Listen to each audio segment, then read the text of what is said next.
Hello, I am doctor Swati. Comparative politics के जो previous year questions हम सॉल्व कर रहे हैं उसका पार्ट 1 और पार्ट 2 मैं ऑलरेडी अपलोड कर चुकी हूँ। आप डिस्क्रिप्शन बॉक्स में जाकर लिंक चेकआउट कर सकते हैं। ये पार्ट 3 है। चलिए इस वीडियो का फर्स्ट क्वेश्चन देखते हैं, क्वेश्चन नंबर 21, क्योंकि 20 तक क्वेश्चन हम दूसरे पार्ट्स में सॉल्व कर चुके हैं।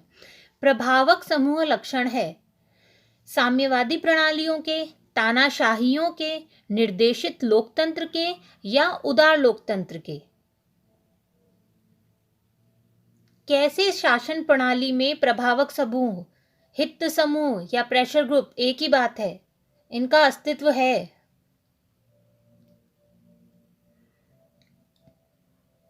इसका राइट आंसर हो जाएगा आंसर डी, लिबरल डेमोक्रेसीज में। ऐसा क्यों है? क्योंकि देखिए, जो साम्यवादी शासन प्रणाली है, तानाशाही वाली शासन प्रणाली है या निर्देशित लोकतंत्र है, जहां नाम मात्र का लोकतंत्र है और सत्ता किसी एक ही व्यक्ति या दल के हाथ में रहती है, ये तीनों जो शासन प्रणालियां हैं इसमें यही बात कॉमन है कि एक ही दल या एक ही व्यक्ति यही सारी पावर रखता है और नीति निर्णय का अधिकार इसी के पास होता है। तो ऐसी शासन प्रणालियों में कभी भी प्रेशर ग्रुप्स या इंटरेस्ट ग्रुप्स डेवलप नहीं हो सकते, फल फूल नहीं सकते हैं। इसके लिए एक उदार लोकतंत्र वाली शासन प्रणाली की आवश्यकता है। नेक्स्ट क्वेश्चन है, निम्नलिखित में से कौन से एक संघ में कार्यकारिणी की प्रकृति कॉलेजिएट है? यूएसए, स्विट्जरलैंड, ऑस्ट्रेलिया या नाइजीरिया? एग्जीक्यूटिव बॉडी की बात हो रही है यहाँ।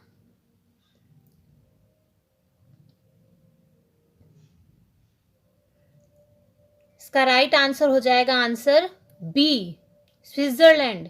देखिए, स्विट्जरलैंड के अंदर जो एग्जीक्यूटिव बॉडी है उसे कॉलेजिएट कहते हैं। और इससे क्या मतलब है? इससे मतलब है कि जो कार्यपालिका की शक्ति है, जो पावर है, वो किसी एक पर्सन में, एक व्यक्ति में नहीं है, बल्कि एक पूरे समुदाय में है।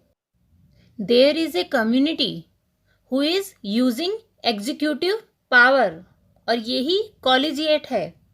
नेक्स्ट क्वेश्चन, आजकल राजनीतिक क्षेत्र में श्रमिक संघ काम करते हैं, किस रूप में काम करते हैं? गिल्ड के रूप में, राजनीतिक पार्टियों के रूप में, प्राथमिक संघों के रूप में या दबाव समूह के रूप में?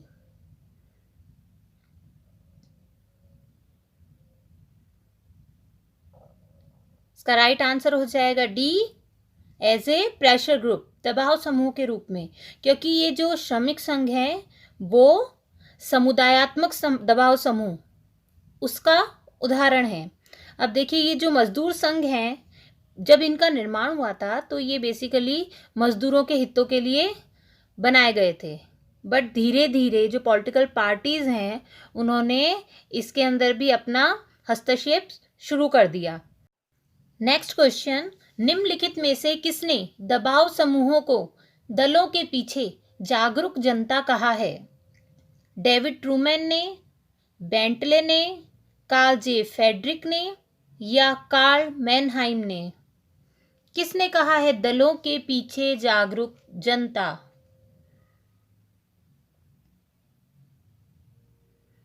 इसका राइट आंसर है आंसर सी, कार्ल जे फेड्रिक। देखिए, जो कार्ल जे फेड्रिक है उन्होंने प्रेशर ग्रुप्स को, दबाव समूहों को दलों के पीछे जागरूक जनता कहा है। एक और तरह से ये फॉर्म होता है स्टेटमेंट, दलों के पीछे सक्रिय जन। ये कार्ल जे फेड्रिक का स्टेटमेंट है। नेक्स्ट क्वेश्चन, प्रतिपुष्टि की प्रक्रिया निम्नलिखित में से किससे संबंधित है? प्रतिपुष्टि, फीडबैक, कौन सी अप्रोच से रिलेटेड है ये? निर्णय निर्माण, क्लासिकी, व्यवस्था या खेल उपागम? किसमें फीडबैक की बात की जाती है? आप थोड़ा याद करिए।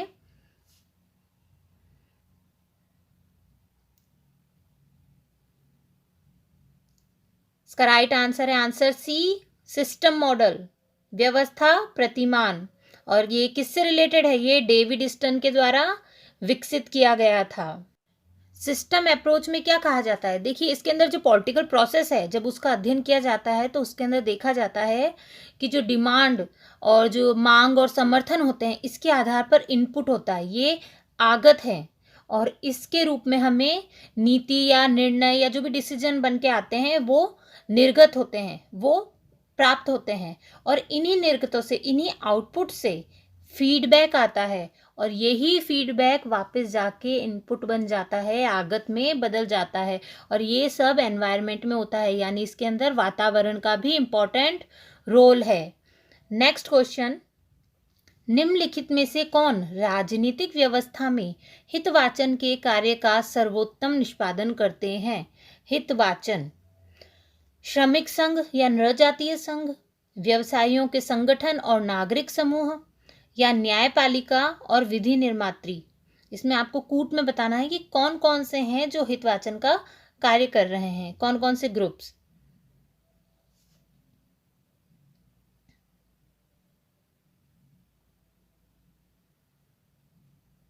इसका राइट आंसर है सी, यानी कि फर्स्ट और सेकंड, श्रमिक संघ, नृजातीय संघ और व्यवसायियों के संगठन और नागरिक समूह, ये हैं जो राजनीतिक व्यवस्था में हितवाचन का काम कर रहे हैं। क्योंकि न्यायपालिका और विधि निर्मात्री जो संस्थाएं हैं ये बहुत ऑफिशियल, औपचारिक अंग हैं सरकार के, इनका काम हितवाचन नहीं है, ये किसी भी इंटरेस्ट ग्रुप का काम नहीं करते हैं, ये सार्वजनिक कल्याण से जुड़े हुए हैं और ये कॉन्स्टिट्यूशन के अकॉर्डिंग अपनी ड्यूटीज फुलफिल करते हैं। तो इसका राइट आंसर है सी। नेक्स्ट क्वेश्चन है, निम्नलिखित में से कौन से वक्तव्य राजनीतिक दलों के बारे में सही हैं? दल राजनीतिक प्रक्रिया का एकीकरण, सरलीकरण और स्तरीकरण करते हैं। सेकंड, दल राजनीतिक नेतृत्व की भर्ती करते हैं। थर्ड, दल विचारों के दलाल का काम करते हैं। फोर्थ, दल सांप्रदायिक मुद्दों से परहेज करते हैं। कौन कौन से स्टेटमेंट राजनीतिक दलों के बारे में राइट है?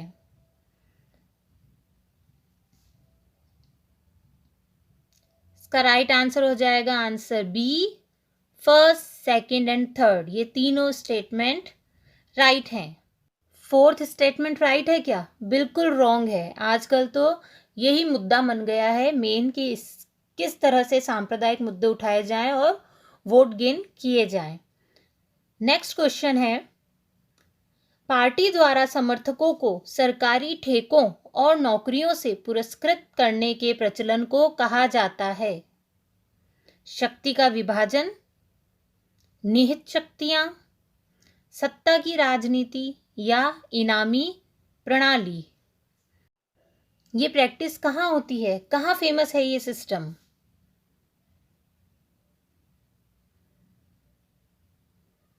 इसका राइट आंसर है आंसर डी, रिवॉर्ड सिस्टम, इनामी प्रणाली। देखिए ये अमेरिका में फेमस है। ये भी एक और कुछ क्वेश्चन बन जाता है कि ये प्रणाली कहाँ फेमस है, ये भी ध्यान रखिएगा आप। इस सिस्टम में जो भी पार्टी पावर में आ जाती है वो अपने जो समर्थक हैं उनको गवर्नमेंट नौकरियां देने लगती है या जो भी कॉन्ट्रैक्ट वगैरह होते हैं वो आराम से दे सकती है। ये वहाँ पे फेमस है अमेरिका के अंदर इस तरह का सिस्टम। नेक्स्ट क्वेश्चन, संसदीय सरकार गोपनीयता के सिद्धांत पर संचालित होता है, जिसका अभिप्राय है मंत्रिमंडल की बैठकों का समय तथा तिथि सार्वजनिक रूप से बताया नहीं जाते हैं। बी, मंत्रिमंडल के सदस्य मंत्रिपरिषद की कार्यवाही से संबंधित सूचना को उजागर नहीं कर सकते हैं।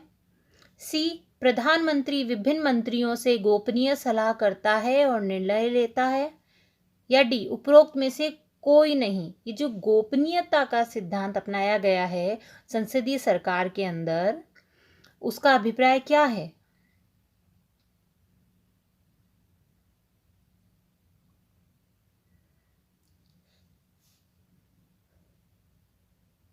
इसका राइट आंसर हो जाएगा आंसर बी, मंत्रिमंडल के सदस्य मंत्रिपरिषद की कार्यवाही से संबंधित सूचना को उजागर नहीं कर सकते। क्यों नहीं कर सकते? क्योंकि जब वे पद धारण करते हैं तो उन्हें पद और गोपनीयता की शपथ दिलाई जाती है। ए, सी और डी स्टेटमेंट यहाँ राइट नहीं माना जाएगा, आंसर राइट है बी। नेक्स्ट क्वेश्चन, निम्नलिखित में से किसी एक लेखक ने मत प्रकट किया है कि मंत्रिमंडलात्मक शासन प्रणाली में नौकरशाही मंत्रिपदीय उत्तरदायित्व की ओट में फलती फूलती रहती है। अगर आपने दूसरे वीडियोस भी ध्यान से देखे होंगे तो ये क्वेश्चन अलग तरीके से भी फॉर्म होके आया है प्रीवियस ईयर में, आपको आंसर मिल जाएगा अगर आपने पहले वाले मेरे वीडियो ध्यान से देखे हैं।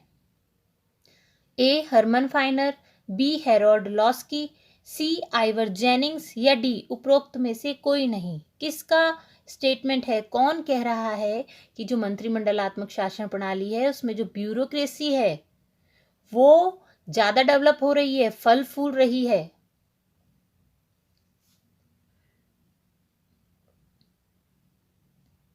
इसका राइट आंसर हो जाएगा आंसर डी, उपरोक्त में से कोई नहीं। अच्छा, अगर ये तीनों नहीं है तो फिर कौन है, आप बताइए किसका स्टेटमेंट है ये रैमजे म्योर का स्टेटमेंट है, हाउ ब्रिटेन इज गवर्नड। उसके अंदर रैमजे म्योर ने अपना ये स्टेटमेंट दिया था। अगर आपको वीडियो पसंद आया हो तो please like, subscribe and share my channel और बेल आइकन दबा के रखिए, क्योंकि मैं वीडियोस कंटिन्यूअसली डाल रही हूँ। प्रीवियस ईयर सॉल्व करना बहुत इंपॉर्टेंट है। Thanks for watching.